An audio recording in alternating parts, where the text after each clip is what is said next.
Hi, my name is Star, and today I'm going to talk about different ways that you can practice witchcraft every day. We're busy people, and I know that sometimes we can't actually dedicate a big chunk of time to doing it, especially not every day, but there are plenty of little ways that you can kind of incorporate witchcraft into your regular daily activities. So the first method is through cooking. If you're a person that cooks every day for yourself or other people, you can incorporate witchcraft into this. Ingredients and herbs all have their own different correspondences, as I'm sure most of you know. Since we use them on candles and in spells, you can almost make a spell out of your food. It's whatever intention that you want to give to yourself and the people eating.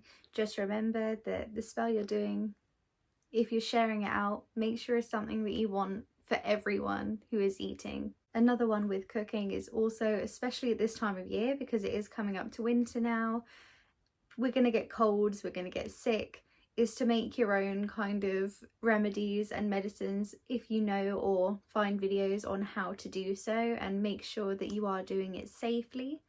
But this is a great one. Lots of people do it. I know lots of witches that make like soups and balms and just cool remedies. I haven't actually delved into it myself, but I wouldn't mind doing it this year. Also, when it comes to cooking and also stirring things like your tea, stir clockwise to bring things in. So manifest what you want to bring into your life, stirring clockwise, and anti-clockwise to banish. Another thing that some people, especially kitchen witches, do like to do is grow their own herbs. This means that they always have their own supply. They grow them, they cut them, they dry them, and then they use them in their spells, their cooking, however they see fit. It's a great way to practice, and it's also very good for money wise, just because it means that you don't have to keep buying herbs. It's just a little bit more sustainable and you kind of always have them at your reach. The next way that you can practice witchcraft daily is through visualization. For example, if I'm showering, I like to visualize that water kind of cleansing away all the negative energy that I'm holding and making me feel clean again. Once you start kind of looking at your daily routine and the things that you do, you will find that there are things that you can do this in. Everybody's day is different, but showering, bathing, cleaning, anything like that, you can use visualization.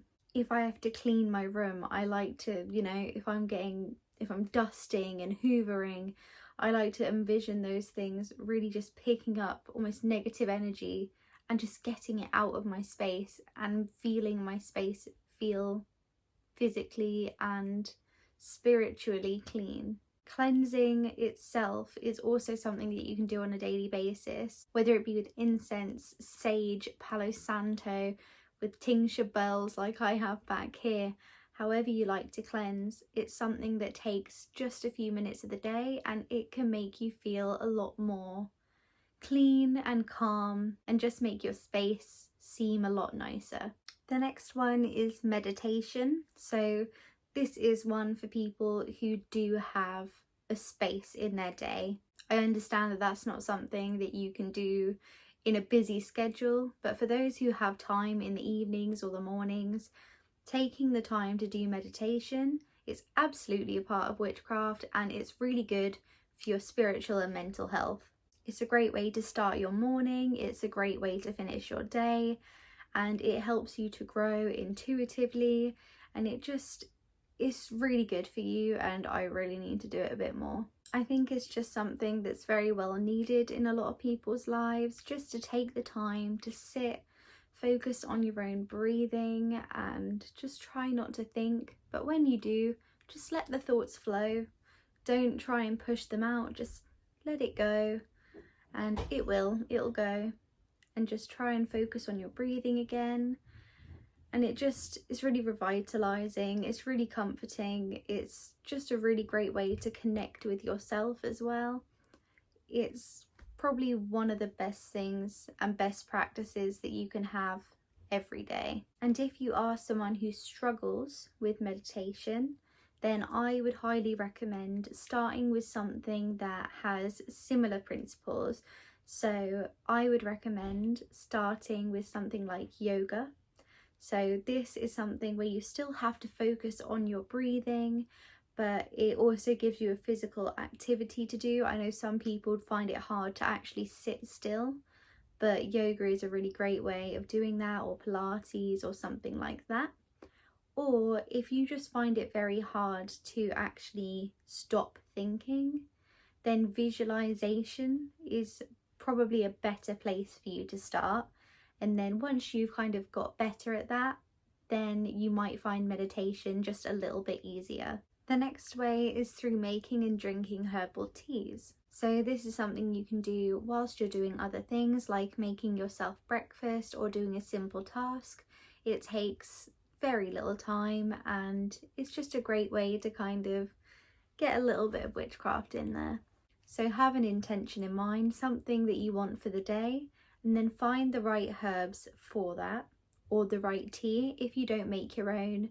If you have your own collection of herbal teas, then choose the correct one for your kind of intention. But if you're like me and you do make your own herbal teas, then find the right herbs and then kind of brew your own teas for it. Just be careful with whatever herbs you're mixing. Make sure that they actually work together, just because some mixtures are not safe. But I'm sure if you make your own teas, you should hopefully know what you're doing. So the next one is also for people who do have a chunk of time in the day to use, and that's divination. So lots of people I have seen do daily divination something, whether that's tarot or pendulums, runes, however you want to do it.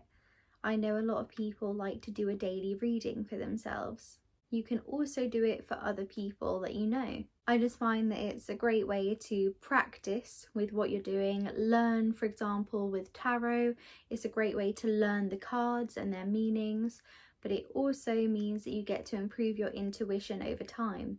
The next thing is just to go outside.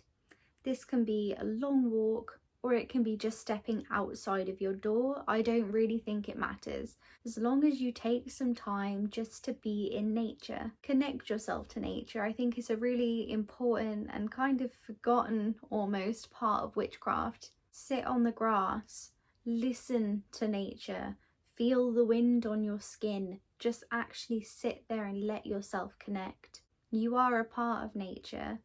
And it's important, even if it isn't every day. If you can't manage it every day, that's fine.